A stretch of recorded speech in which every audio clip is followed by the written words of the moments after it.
actually, I'm also friends with one of his cousins, who's a wacky Iraqi. Wacky Iraqi. His cousin, Little Larry, who I know down in Hollywood. You guys, put your hands together, give him a lot of love for Bashar Zikur.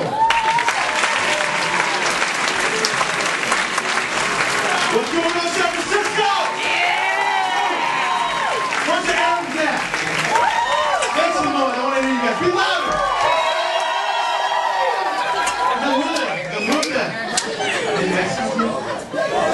Okay, para Español, Martin 16. Every company I call has that. He said I'm Iraqi, but it's so hard for me to tell people I'm Iraqi and have them believe me. The first thing they look at me and they just say, "You're an Irish version of Tony Soprano." Bada boom, bada bing. Where's me Lucky Charms? And it's even worse when I deal with Iraqi people and they don't know me, and I have to tell them that I'm Iraqi. I have to prove to them I'm Iraqi. And I'm like, I'll prove to you I'm Iraqi. I'll prove to you. You don't believe me? Then I gotta start singing some Iraqi songs. يلبرق على هلا هلا شلت حالة هلا هلا شلت على ابن الناس معلقة وتسين يلبرق على.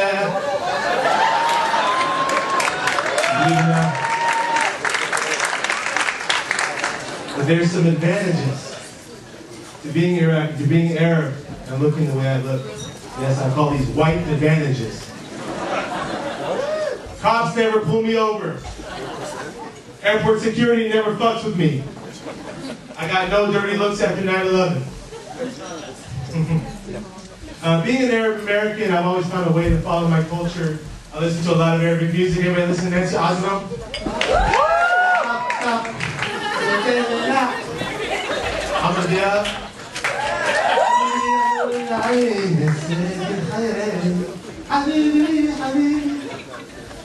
You know, I listen to a lot of Arabic music, and there was one singer that always made me laugh. He's from Kuwait. His name is Nabil Shahid. And I used to call him, he's a big dude, makes me look skinny actually. And I used to call him Nabil al-Fil, which means elephant in Arabic. He's got the size of an elephant, with the voice of a mouse. He says that once.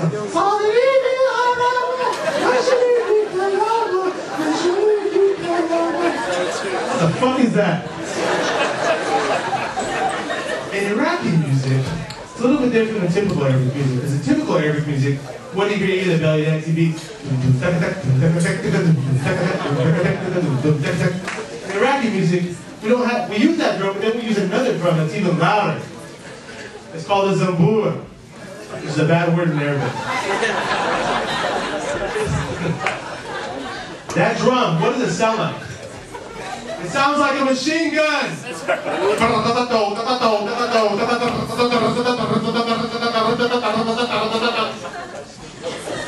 Crazy. Iraqis, we take everything, we exaggerate it. Even if in our food, our kebabs are much larger than the kebabs made by Lebanese people. Our dolmas, the Lebanese dolma is like the size of pinky, ours is the size of a cigar. When my mom cooks rice for relatives that come over, 10 people will come over. She cooks it for 50 people. It's crazy, man. It's crazy. You know, I love kebabs like every other Arab. And in the Bay Area, a very famous kebab place. It's called Rose Market. It's owned by Persians. Any Persians here? Okay, okay. Chetori, Khosh Ahmedin, Khosh Migzareh. Salam. So every time I go there, they think my mom's Persian. You know, she looks like a typical Middle Eastern. And they always assume she's Persian. Of course, they don't assume I'm Persian. I look like a white boy. But whenever they see her, they're like, "Are you Persian? No, really, you look Persian. Do you want any kebab today? Which kind of kebab do you want? Chicken kebab. Which kind of chicken? You want the jujin kebab?" And these people that work there, despite their accents, they have so much confidence in the way they talk. That's very serious about this. They have a microphone within the store, and it's an overhead speaker, and you can hear every word they say loud and clear. We have one order of kubide kebab to go. 2 orders of jujin kebab. Number 39, your order is ready. Wow. I wish I had that kind of confidence. Maybe I wouldn't be single. I'm not gonna gonna be ragging on Persians. Iraqis, we have accents. My dad, man, my uncle, we all have thick accents. I don't, because I was born and raised. I wasn't born here, but I was raised here.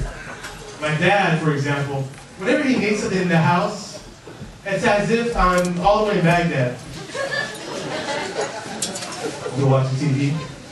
Mind my own business. Bashad!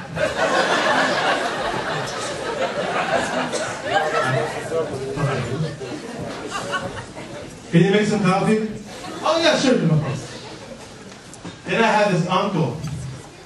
I call him the Iraqi version of Al Bundy. He watches porn all day long and watches the news and, you know, like, it's crazy, man. I'll be like, hey, have you seen that new Iraqi satellite channel? I hate this channel because it's kissing ass to the Kurds. I'll be like, what's on CNN? No, fuck this channel, it's run by the Jews. Don't be there with the Jews, come on, man, stop. So anyways, anybody out here ever sell cars? I know it's an Arab to sell cars. Anybody ever work in the car business ever sell cars? I work in the car business, and I'll tell you guys, that is one crazy, ruthless business. And my boss was a Jew. And it was crazy because, like, sometimes we had these sales meetings, and they were the most unmotivating sales meetings ever. You're like, yeah, well, if you work here, you can't complain about your job because you have a good job if you work here. They always advertise us. Ryan Seacrest always talks about us. It was like the most boring sales meetings ever. I had this other dealership, I had this Persian salesman. He was a sales manager, and he was really pumped up. He was so juiced about everything. He was like, guys. Listen, the weekend is coming, and you guys have to get pumped up. I'll tell you guys the story. I was in Battle the last day of the month for Salesman of the Month, and I was down by 2 cards. So I personally brought out 3 cards! 3 cards! And I drove them out to the front, I took my shirt off, and I washed each and every one of them. To make a long story short, I had one lady come in, and she bought 3 cards, and I became Salesman of the Month. They tried to crap me out, but I crapped them out. Guys, that's my time here, beautiful audience. Thank you very much.